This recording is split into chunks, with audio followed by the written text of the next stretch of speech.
దత్తాత్రేయుల వారి ఉపాసన పరమాద్భుతమైనటువంటి ఉపాసన. ఆయన ఎక్కువగా గురుతత్వంగా నిలబడతారు. యథార్థములకు భగవంతుడు గొప్పవాడా గురువు గొప్పవాడా అంటే భగవంతుడి కన్నా గురువే గొప్పవాడు. ఎందుచేత అంటే గురువు జ్ఞానమిస్తాడు, మళ్ళీ ఇక పుట్టవలసిన అవసరం లేని స్థితికి గురువు పైకెత్తుతాడు. అంటే దాని ఉద్దేశం గురువు కోర్కెలు తీర్చలేడు అని కాదు.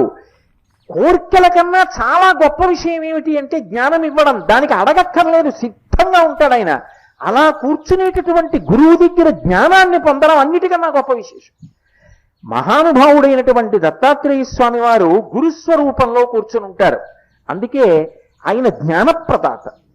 మిగిలినటువంటి అవతారాలకి దత్తాత్రేయ స్వామి వారి అవతారానికి ఒక గొప్ప భేదం కనపడుతుంది.